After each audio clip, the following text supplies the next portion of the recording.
falar um pouco sobre os números irracionais e números racionais. Nós conhecemos os naturais, os inteiros, racionais, irracionais, exercícios reais. Como é que eu consigo identificar quem é racional e quem não é racional? Racional seria qualquer número que eu pudesse escrever na forma de fração. Se eu pegar um número natural, por exemplo, 4, eu consigo escrever, por exemplo, como 4 inteiros. Eu consigo escrever como uma fração. Qualquer número natural também é racional. Se eu pegar um número inteiro, por exemplo, menos 5, eu poderia escrever como menos 10 meios.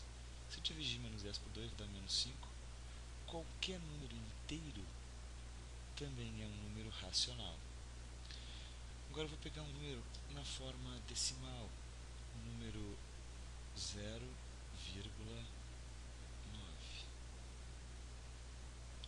Ele tem 9 décimos, são 9 décimos. 9 na casa dos décimos, 9 décimos. Consigo escrever como um número decimal, como uma fração, se eu tiver qualquer número decimal exato, com um número finito de casas depois da vírgula, eu consigo escrever como uma fração, ele vai ser racional. Eu tenho casa da unidade, décimos, centésimos, eu estou falando de centésimos. Quantos centésimos eu tenho? 123. Então, qualquer decimal exato, eu também consigo escrever na forma de fração. Agora, se eu tiver um número na forma decimal, mas não é exato, por exemplo, 0,5, 5, 5, com infinitas casas iguais a 5. Será que eu consigo escrever isso na forma de fração? Desculpe. Na forma de fração, nós temos uma coisa que sempre se repete, que nós chamamos de período aqui. O 5 é o período, o 5 está sempre se repetindo.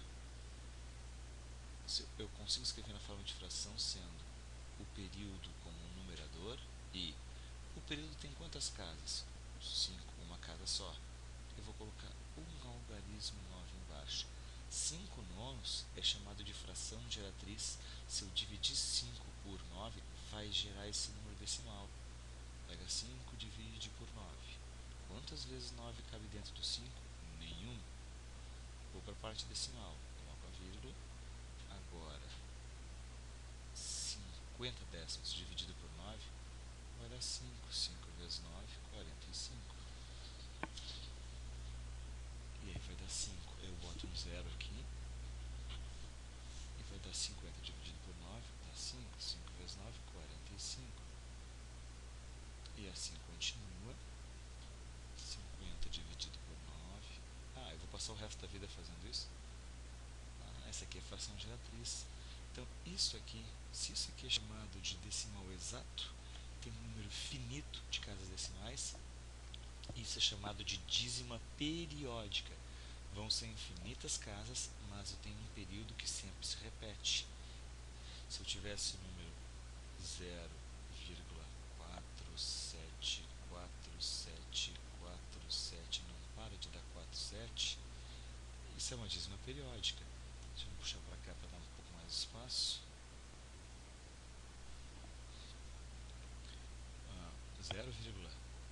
0,474747. Eu posso continuar escrevendo como eu estava escrevendo assim, ou outra maneira de escrever essa mesma dízima é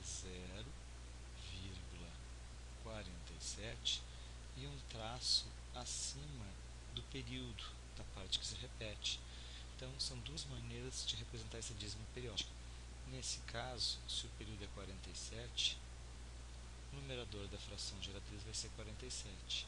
Eu tenho duas casas no período, eu coloco 2 algarismos 9 embaixo. Então, qualquer dízima periódica eu consigo escrever na forma de fração.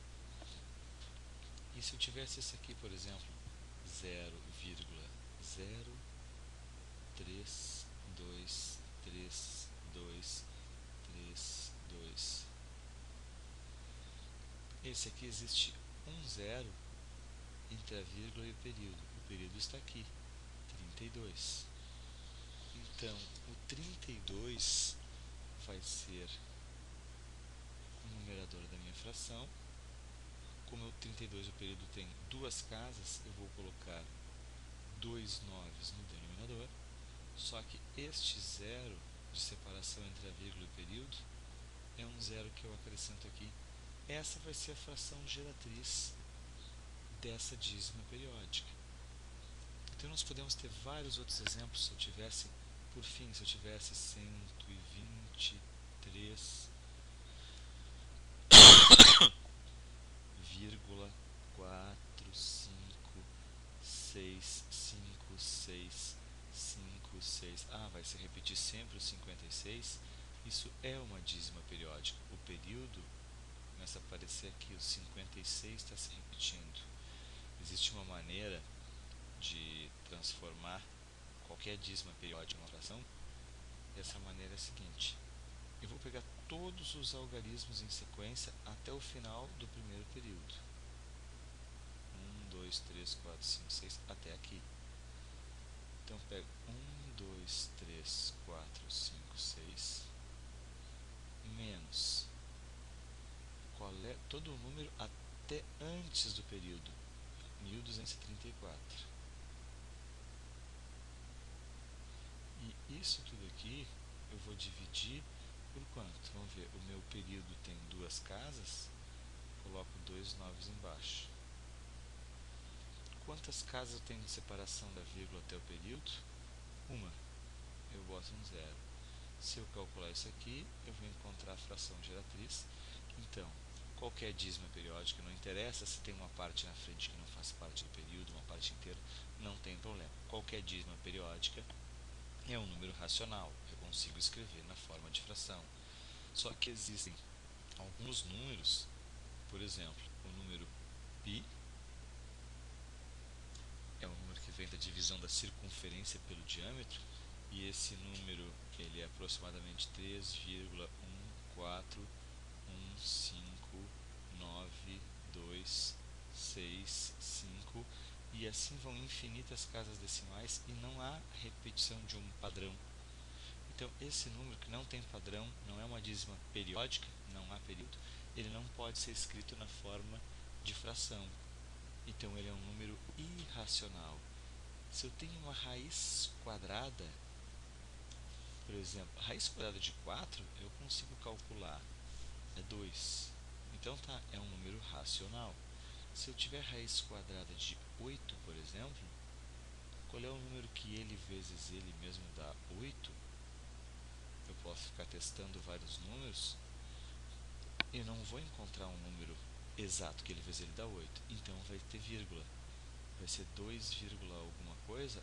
Se vai ter vírgula, ele vai ter nessa raiz quadrada, ele vai ter infinitas casas decimais. Vão ser infinitas casas e não vai ter período. Então, raiz quadrada de um número que não é um quadrado perfeito, como 4, então é um exemplo de irracional. Π irracional, raiz de 8 irracional.